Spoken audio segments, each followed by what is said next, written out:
Hello po mga kakidney, kumusta na po kayo ulit? Eto na naman po ako at gusto ko lang i-share sa inyo itong mga prepare kong mga pagkain na kakainin ko for the next few days.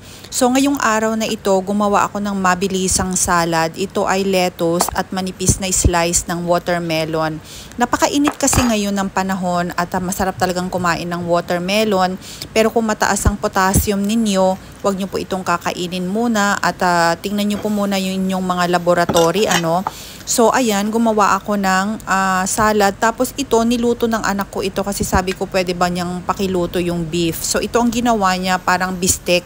Pero manipis lang ito na beef strip. Beef strip po ang tawag dito. Parang yung mga sa mga Korean dishes. So ipinatong ko lang po ito dun sa salad. Yan, konti lang po kasi gusto ko pa rin kumain ng isang sunny side egg. So yan po ang gagawin ko ngayon. Ipapatong ko lang yan. Itatapping natin yung isang sunny side egg dun sa beef, tapos yung salad sa ilalim. Tapos ito yung sauce na natira, i-share ko na rin sa inyo. Meron kasi akong cabbage na namumutla na sa refrigerator. So ayan, chinap-chop ko lang siya, tapos ginisa ko lang siya dun sa natirang sauce. Medyo napasobra kasi ng pampalasa itong anak ko, kaya ayan ang ginawa ko. So yan, in-steam ko lang siya ng saglit at alam nyo, malasa na siya. Wala na akong ibang ihinalo dito kung hindi yung sauce lang at napakasarap po ng lasa niyan. Kaya mabilisan po, kung meron kayong repolyo dyan o kahit na anong gulay, pwede nyo pong igisa na ng ganyan lang. At ito naman po, bumili ako ng ribeye steak na maliliit lang ang hiwas, parang kalahati lang ng aking palad. So, inano ko po siya, winay ko po siya para malaman natin kung ilang grams ito.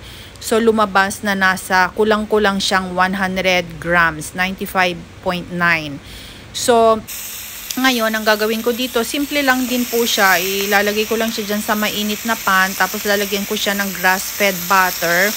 Ngayon, hahayaan ko lang muna siyang mag-brown. Tapos kapag nag-brown na siya, babaliktarin ko lang. Malambot na malambot po itong baka na ito. Mabilis lang po ang luto dito. Hindi po ito makunat. Tapos ayan na, lumabas na rin yung sariling mantika niya.